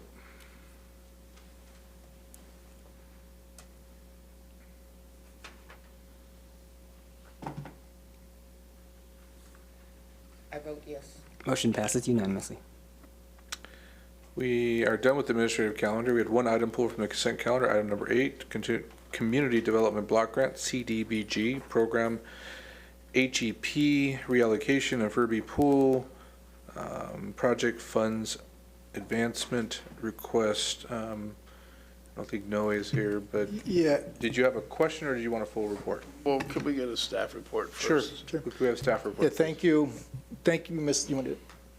Yeah, thank you, Mr. Mayor, members of the council. The item in front of you this evening, the recommendation from staff is to authorize the reallocation of CDBG funds from Mission Springs Park to the Home Enhancement Program, and adopt a resolution of the City Council authorizing participation in and authorizing the city manager to approve all agreements and necessary documents associated with the Community Development Block Grant Advancement Request. Just by way of background on both items, Mission Springs Park several years ago was an authorized CDBG project. Giving the timeliness of the need, staff used, I think, DIF funds to put the container, I think it was a storage container, at the park. So with that, it left these funds hanging out there, if you will. And so staff worked with CDBG to reallocate it to that home improvement program, which has been very successful, widely successful. I think there's 100 applicants currently on that program. So I think that is a win for that program. The second part of this, with the need of the upgrades and repairs at the Furby Pool, staff has discussed this project with CDBG staff, the county staff, and they are willing to allocate, I think it's 5 years worth of CDBG towards the project. We get approximately $270,000 per year. So those cumulative dollars, which we're very appreciative of the county, because they've got to front those dollars. CDBG, Community Development Block Grant, is a federal HUD project program, so it comes from the federal government annually. So that would be an advancement from the county, and they're willing to partner with the city for that upgrade. This is only the first step in the process, so tonight we're just asking for that authorization to work with the county on that advancement. Second step of that this project, assuming that it is approved, staff will be working to get the plans and specs of the upgrade. What we anticipate is ideally speaking, day after Labor Day, we would start construction. But in between that, once we get the plans and specs, this is a federal program, so we'd have to be bidding it out on a federal procurement. So we would bid it out in that way, bring it to council for award. But again, as I mentioned before, ideally speaking, the day after Labor Day, we would start construction, so then it could be complete by high school swim, which is in February. So that's the background of it. I'd be happy to answer any questions. Would you like public comment first, or would you like to ask your question? Public comments. Anyone would like to make any comments on this item? Yeah, I think so. Sorry. I was just looking it up, and it said to donate $50,000 to each residence in this program. And I guess it's under the Home Enhancement Program. It sounds like a good program until like the owners who don't even live there are actually renting it to the people, so nobody's really getting it. Do you see what I mean? If I'm the homeowner and I'm getting a loan for $50,000, but I'm renting my house out, it doesn't like benefit us. But I think if we don't come up with like a homeless program, like we could continue to give all the money to whoever, to all the homeowners that own, we give it to a homeowner and they own 10 homes already. But now he's just applied for it and was approved for our $50,000 grant. But he owns 12 homes in Palm Springs. He's already a millionaire. Do you see what I mean? I don't think that we should allocate our Mission Springs Park money to a home enhancement program, and the people who get it might have 12 houses. It's like when Kanye West, got the PPP loan. He's already a billionaire. What is he getting the PPP loan for? So to give our money to, say, a random home enhancement program without having a random homeless enhancement program in the community, I wouldn't do it. I'm sorry. Thank you for your comments. Anyone else? Yes, sir.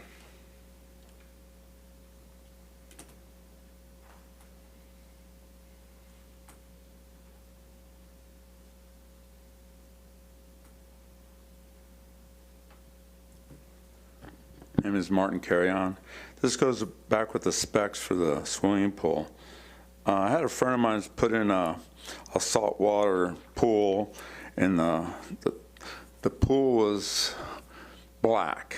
And the reason it was black, because it was a heat sink and it was utilized to save energy.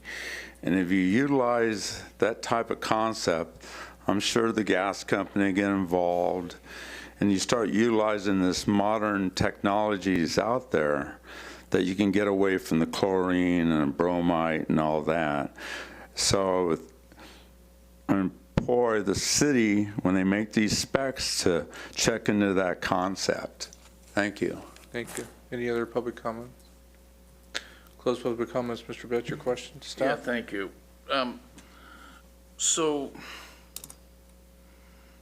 to be clear, we're going this agenda item is only on seeking the funding and getting that approval. And you're asking the council to give you permission to go to the county and put the CDBG deal together. That is correct. And then the next step is going to come back to the council with proposals for what we want to do with that pool, once we have the funding. there'll be another agenda item that says, hi, here's your options for the pool. Here's the design, here's what we're suggesting for design. Where does the council come into designing what's going to be done there? Yeah, the only probably optional item which staff has been talking internally about is the splash pad and/or wading pool. That is, we could, bring that to the council for options there. But staff has been talking about a wading pool is probably the best approach there. Okay, so these, I have that on my list here. These questions they're going to ask now don't pertain to this agenda item, except to make sure that these questions are going to come back to us when it's time. So what's the proposed timeline? You don't have to answer them now, but what's the proposed timeline for the bidding process? Will it be like 5 days to put it out to bid? Will it be 30 days, 60 days? So this is a federal procurement project, so 30 days is the standard for federal procurement. Okay. And then another question would be, when staff is awarding the bids, will they be using a subjective scoring evaluation system? Or will all bidders be pre-qualified with the contract awarded to the lowest responsible bidder? It's federal procurement, so it's the lowest responsible bidder. Okay, and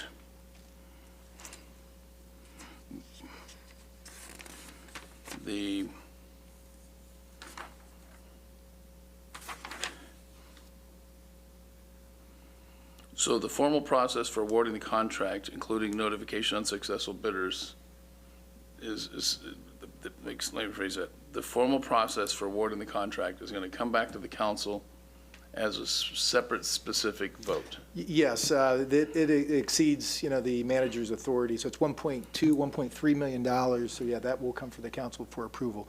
Just as last meeting, the fire station, very similar to. Okay, now you've arrived at a cost estimate of what you want to go through for the CDBG. Say you think this is going to be enough money. We ran into a problem with the previous agenda item where what we thought was enough money wasn't.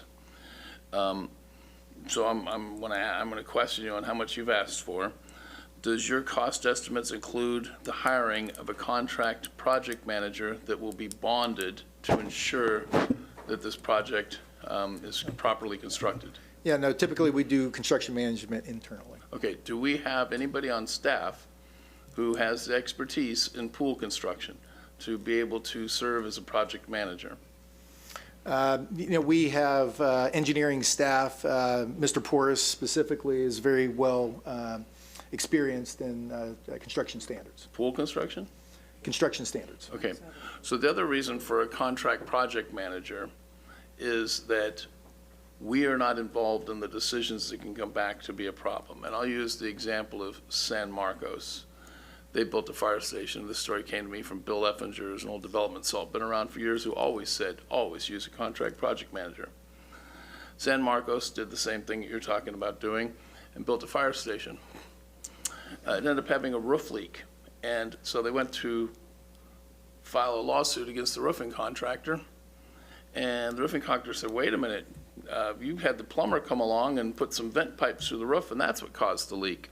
So when it all shook out and got to court, the situation was that the city was liable for the mistakes that happened, and it's because they told contractors what to do under the pressure of time. You got the schools going to want to do this. There's all kinds of reasons why this should have a contract project manager under separate contract and bonded to do this properly. And we didn't have that the last time. And the former community development director got very miffed at the council meeting when I suggested that we should have a contract project manager. Now we got a pool that needs $1.3 million in repairs, way more extensive than just a replastering. And we didn't have a contract project manager. And by all accounts, it's because the prior contractors messed up. So I think that you need to make sure in your estimate that a contract project manager is included, and I strongly encourage you to consider that. I think it's foolish not to use contract project manager. The argument against it is the cost, but as we can see, we're already paying that cost, $1.3 million. The kiddie pool splash pad, the last time that was designed, I went there and put my hand under it. Some kid was saying, wow, this is hot. Mommy, mommy, it's hot. And what happened with that splash pad here in the desert is The water comes out, it heats up, it goes into the splash pad, it gets hotter, every time it circulates and hits that splash pad, it keeps getting hotter and hotter, and pretty soon it's scalding hot, and we had to take it out of service. It was too dangerous. Contractor didn't know what they were doing that put it in. I don't think contractors that are unfamiliar with the desert are familiar with that. I don't know if our engineer is familiar with that concept or knows how to design a splash pad that doesn't do that. But the other question is, are you considering a kiddie pool or a splash pad? And how does that figure into your funding total request? Both items are within the estimated dollars. Okay, so when you come back to us, will the council have a chance to say whether we want a splash pad or a kiddie pool?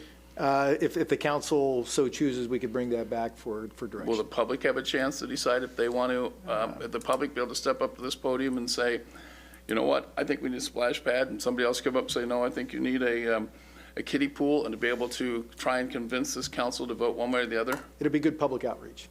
But it's both legally required. I'm just asking you, is that what, I'm just trying to figure out what to expect. I don't want to sit here and have any surprises that we spend a bunch of money and put this contract in. So what I'll do is I'll double back with council on this when we lay out the time frame for all those approvals. Okay, so I would strongly encourage that whatever final decisions are made on design and implementation, that the public be fully involved and have the opportunity. That's really easy to do.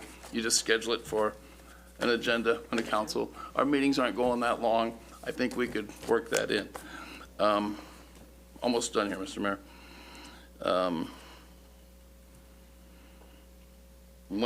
Labor Day is, what day? The September 2nd? Sounds right, yeah. That's a short time frame. These are pretty expensive. And it's September 2nd because who wants to use the pool on September 2nd? Is that what's driving this consideration? No, that's when season is over. Okay, so we're going to start on September 2nd. Okay, so that's a reasonable time to start then. Yeah, so we don't impact the public and their swim time. So if I back that up, we start on September 2nd, you award the bids, you got 30 days. Do we have enough time between now and September 2nd? Have you checked that calendar? Yeah, so we'll have to double back with council on laying out the schedule for that. Okay, I just don't want to see any purchase orders or contracts written emergency and never came to the council. It's coming to the council for approval. Okay, good. That's good. I've heard that on, I'll mark the video, and Mr. Mayor, that concludes my comments. Ms. Pye? I have one question. At the bottom of the staff report, it says $1,320,000. Then under physical impact, number 2, 1,320.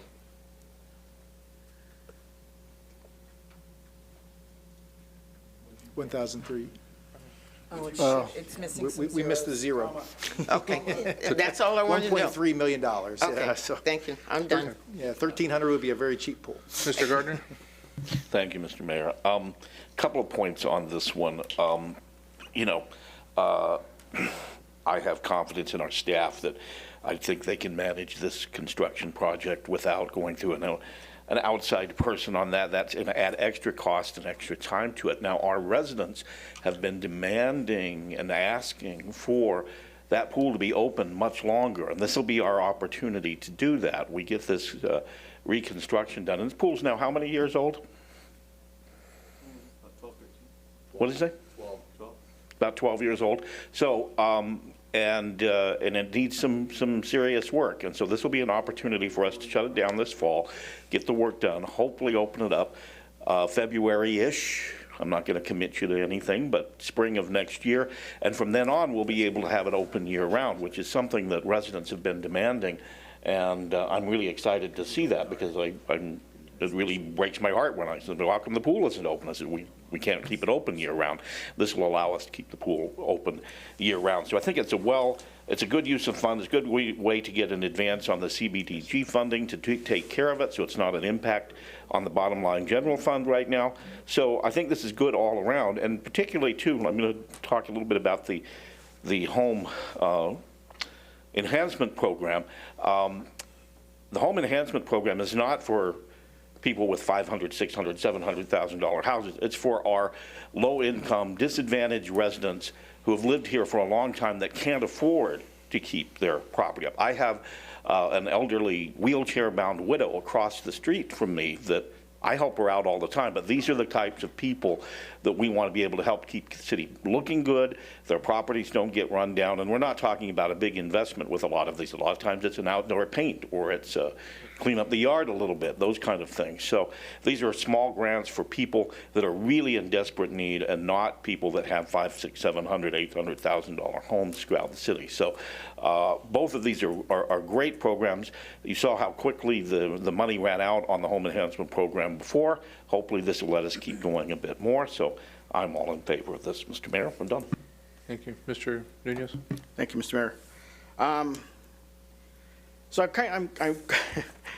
I'm a parks guy, and we know that, you know, Mission Springs Parks is one of my passions. So to see this and read this, it kind of took me back and forth, because I am for, you know, improving the housing stock that we have and giving the opportunity for the residents to improve their homes. So I didn't want to be remiss to say maybe we can work something out here, or we can kind of put in a contract, you know, that whoever is a recipient of IEP loan can maybe donate some time to do cleanup at the parks or whatever, to, you know, just maybe 10 hours, 15 hours. I don't know if we can do that, but I just don't want to see, you know, some of these funds be dispersed. Yeah, it's a county program, so I mean, we could, you know, ask them that question, but I don't know if that can be required, but staff will follow up on that. Thank you, that's all I got, Mr. Mayor. I prompted some questions I have. Is that okay? Yeah, just a couple quick questions. Is it required in the CDBG to bring it back to us for approval? For contracting? Yeah. Yes. Okay. And then, gosh, I'm getting tired. I had a second question. Oh, I had a comment, project management. So there are certified programs out there to become project management, but it's a project manager certified program. The one that's recognized throughout the nation is just to learn the basics about project management. Most construction firms have project managers within their firm. So if you have a road company, they bring people up through the ranks and become project managers. If you have a pool company that are designing pools and doing pools, they'll have a project manager usually that's brought up in the company. But overall, project management just means us as a city is overseeing the project, making sure that we hire the right people in the construction field to do the job correctly. You can have certified people do inspections, you have certified people do other things that have education in that, but I understand what the concerns are, but to spend more money on a project management, I truly believe our staff is able to manage projects as they've done many, many times here. So I would support this, and hopefully we can entertain a motion now. And I'll move that we adopt the Community Development Block Grant Program reallocation for the pool project and for the community. I will second, Mr. Mayor. There's a motion and a second. I heard you. I was going to get there and speak. So is there any additional information that's really important before we make this vote? Yes. So the authorization to reallocation regarding the home enhancement program, as I understand it, that is merely taking a program that we envisioned to administer ourselves and instead having the county administer that. Yeah, so we'll bring that back next meeting. So yeah, this council has authorized money out of our housing fund to have a local program, $250,000, that we will be bringing that back to the council next meeting for housing discussion. But this was in addition to. Okay, so what's in this agenda item? Please explain what because I'm hearing a couple different definitions of this, interpretation of this. What is this? You know, some are saying we're not going to do any housing rehab. Some are saying we are. They don't want the money going from Mission Springs Park. Just briefly explain to me. Home enhancement program. So residents, low-income residents, because it's CDBG dollars, apply for, I don't know the scope of it. It includes everything except for landscaping. So painting, roofing maybe, windows. I know what the program is. What are we voting for here? To create that program? No. So you're reallocating money that when prior year, and I want to say it was 4 or 5 years ago. So we're going to reallocate money to where?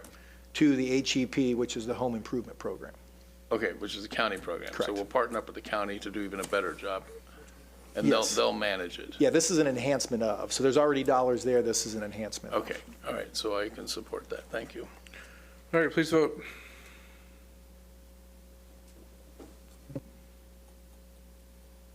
Motion passes unanimously.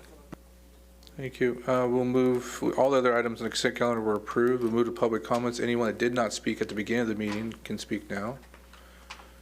All right, we'll move to, before we move to adjournment, the Planning Commission will meet on April 9th here in the council chambers. The Public Safety Commission will meet on April 11th here in the council chambers. And the next city council meeting will be April 16th. All those meetings will begin at 6 p.m. This meeting is adjourned.